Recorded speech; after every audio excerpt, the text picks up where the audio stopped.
Calvary Satish. Kalluri Satish. ఇక ఆయనంత అసలు ఇక ఆడికి పోయి అంత ఎర్రోళ్ళు ఈ ఎవరు ఉండరు. ఏంటంటే ఆయిల్ చుక్కలు వేస్తే క్యాన్సర్ తగ్గుతుందా?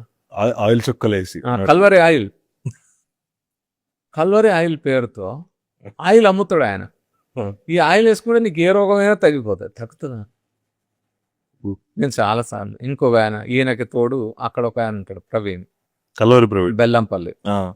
ఆయన అక్కడ ఈయన ఇక్కడ, వీళ్ళు ఆ బ్రాంచ్లు ఇంకా చాలా చోట్ల ఉంటాయి.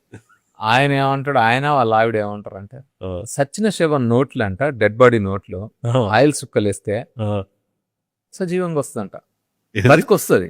బతికొస్తుంది మళ్ళీ మనిషి బతికొచ్చి మళ్ళాగా కూర్చొని మనతో పాటు కూర్చొని అన్నది ఆడతారు, ఎగురుతారు అని అదొక వీడియో. అంటే క్యాన్సర్ తగ్గుతుంది, ఎయిడ్స్ తగ్గుతుంది, సచిన శవం బతికొస్తుంది. అసలు వీళ్ళ కథలు ఎట్లుంటాయి అంటే వీళ్ళిద్దరు ఈ కల్వరి ఆయిల్, ఈ కర్చీఫ్, కల్వరి ఆయిల్ కర్చీఫ్, వాళ్ళ స్టోరీ యూట్యూబ్లో చెప్తారు. ప్రభు నామన్ ఆమెన్ అలలు అని అరుచుకుంటేనే ఆ కర్చీఫ్ అంట కళ్ళు లేనమాట, ఇక్కడ పెట్టుకుంటే కంటి మీద పెట్టుకొని ప్రేయర్ చేస్తే కళ్ళు వచ్చినాయట.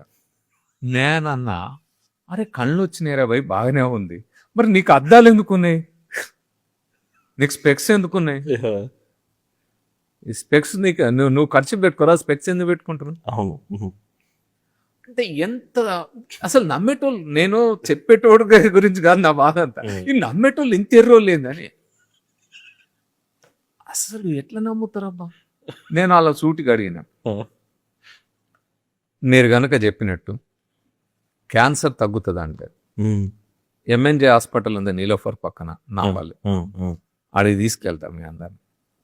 ముఖ్యమంత్రి గారిని నేను ప్రాధేయపడతా, ఏదో చేస్తా, మీకు ఎన్ని ట్యాంకర్లుగా ఆయిల్ కావాలో చెప్పరు, అన్ని ట్యాంకర్లు ఆయిల్ ఇప్పిస్తా.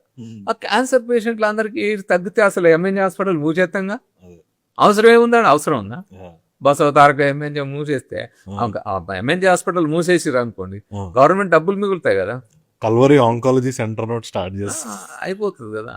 ఇప్పుడు ఆ డెడ్ బాడీ నోట్లను ముక్కుల్లో సుక్కలు వేసినాం, ఆయిల్ సుక్కలు వేస్తే బాడీ లేచి వచ్చి పోదాము గాంధీ హాస్పిటల్లో, ఉస్మానియా మార్చిలో, లేకపోతే నీ బెల్లంపల్లి హాస్పిటల్లో, మరి ఆడ ఉందో లేదా మార్చిరి, కానీ పక్కనే మంచిర్యాల ఉంది కదా, మంచిర్యాల జిల్లా మెడికల్ కాలేజ్ ఉంది, హాస్పిటల్ ఉంది, అక్కడ పోదాము. ఆడుండే బాడీస్ ఉంటాయి కదా మార్చిరిలో, ఆ బాడీస్ లో సుక్కలు వేసి చూపెట్టు, లేపి చూపెట్టు రాదు, నేను వద్దన్నాను, చూపెట్టమనండి సమాలని. ఇంతకుముందు మీరు బాణమతి చేతబడి అన్నారు, ఈ బాణమతి చేతబడులు అన్ని మతాల వాళ్ళు చెప్తున్నారు. ఇప్పుడు చర్చికి పోతే ప్రభు నామం ఆజ్ఞాపిస్తాడు, లేస్తోదాను వెళ్ళిపో అనగానే బాణమతి చేతబడి ఎవడో ప్రయోగం చేసినట్టు వీళ్ళు బాణమతి చేతబడి వదిలిచ్చేస్తారంట, దర్గా దగ్గర పోతే వదిలిచ్చేస్తారంట, ఈ బాబాలు సాములు వీళ్ళు వదిలిస్తారంట. ఇట్లాంటి వాళ్ళు అందరూ బయలుదేరారు, మేము ఇటన్నిటిని వదిలిచ్చి వీటి చేస్తామని. నిజంగా అసలు బాణమతి చేతబడులు ఉంటాయా? సార్ నేను కొన్ని చర్చిల్లో విన్నాను, కొన్ని చర్చిల్లో అంట మీరు ఏ జాబ్ చేసినా, ఎలాంటి బిజినెస్ చేసినా 10% 20% దేవుడికి ఇవ్వాలి ప్రతి నెల అని చెప్పి. కొన్ని చర్చిలు కాదు, అన్ని చర్చిలు, అసలు బైబిలే చెప్తుంది దశమ భాగాలు ఇవ్వాలి. అంటే 10%. ఈ దశమ భాగాలు అనేది మీరు పరలోకానికి వెళ్ళడానికి ఇట్లా ఉండాలి. దశమ భాగాలు బైబిల్లో ఉందా సార్ అది?